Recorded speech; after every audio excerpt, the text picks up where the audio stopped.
Welcome to the maiden edition of RADO Switzerland presents Destination Kerala CEO Roundtable powered by INKEL Limited at the Meridien Kochi. We have created this platform to bring together business leaders from a particular sector and deliberate on issues concerning that sector and evaluate opportunities for growth. In the first edition, we have leaders from the tourism industry in Kerala who have come together to discuss what it takes to move to the next level in tourism for God's own country. I have great pleasure in introducing our elite set of panelists. I'll start with people on my right. Mr. Sunil VA is the head of sales for India subcontinent at Oman Air. Mr. Prakash Nair, who is the head of learning and development, business excellence and corporate social responsibility for the Taj Group of Hotels for the southern region. Mr. Riaz Ahmad, the Managing Director of Abad Group of Hotels, Mr. Abraham George, Chairman and Managing Director of Intersight Tours and Travels and Intersight Holidays, and also the President of Kerala Travel Mart. On to my left, immediate left, I have Mr. Riaz Komu, who is the Program Director for the Kochi Mercedes Biennale and the Secretary of Kochi Biennale Foundation. Next to him, I have Mr. Rose Masood, who is the Executive Director of Great India Tour Company and the Director of Air Travel Enterprises Group. I have Mr. Dominic, who is the Managing Director of CGH Earth Experience Hotels and also the brand custodian of the group. And to my far left, I have Mr. John Kottagapalli of the Kottagapalli Enterprises and Foundations, and more popularly known as the owner of the Nasrani Tarawad Homestay. Thank you all, gentlemen, for joining us here today. We'll start right away with my first question is to Mr. Dominic. The United Nations has declared 2017 as the year of sustainable tourism towards development. How do you think we can live this in letter and spirit for Kerala? I would say that the UN declaration of sustainable tourism as the 2007 is an opportunity. Because Kerala's strength is exactly there, sustainable, responsible.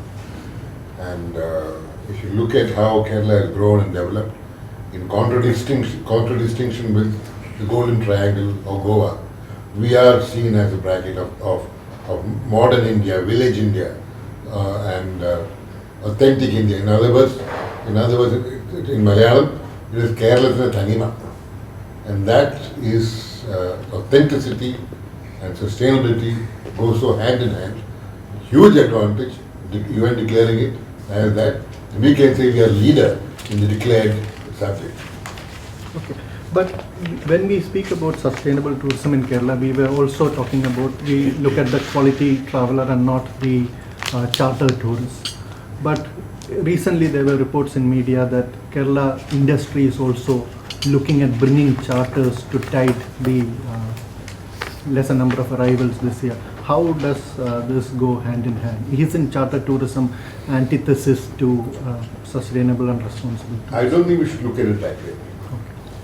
We look at it from the point of sustainability is what the provider does. So sustainable consumer is another subject. And from a provider's point of view, what are we looking at? What is the value proposition? Value proposition is rested on the foundation of sustainability. That's non-compromising. And sustainability would include inclusivity too, and local. Now from the point of the position that you mentioned about charters coming in, charters is a means of travel for large groups to come to specific destinations. And while Kerala has trying to attract charters here, it does normally, and you see the practice of charters is to confine itself to some specific resort locations, invariably in the beach. Goa has been a very successful charter destination. Kerala has initially succeeded, but now thereafter charters have fled Kerala. So I do not think our propensity for charters is great, Okay. but in the current situation, beggars cannot be choosers, literally. Okay. We have to take what will come, but be careful that does not disturb the model. And I think there's a model that we can call made in Kerala.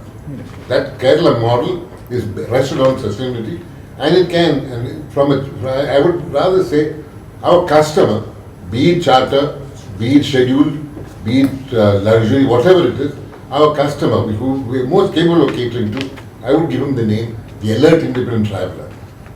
Somebody who is conscious, somebody who is sensitive, and somebody who is highly demanding of his requirements. Okay. And Kerala is able to meet precisely those requirements in a manner which no other destination in the subcontinent can. Okay. That's a powerful. Okay. Any other thoughts on sustainable tourism? Sustainable tourism, the three pillars, there are three pillars in sustainable. One is economic, other one is social, and the third one is environment. So all three have to go together. Now, what we have to do is not only, during Gandhi Jayanti Day we clean up the place, Swachh Bharat, that's also part of the sustainable. That's not, we have to imbibe it inside the people. They have to understand why they are doing it. Because it is a continuous process, not on 1 day or 2 days. True. Now citizens are made aware of their beauty and importance of their land, its culture, its history, its food, its monuments. I think when people realize that it's also economically benefited to them to sustain it as a clean and good place, welcoming others to come to our place and be proud of their heritage. I think economic matters also play a part in sustainability.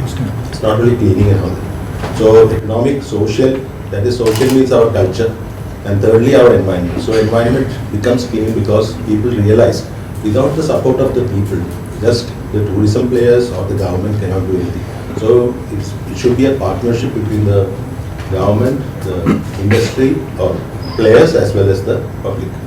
So this is very important for sustaining.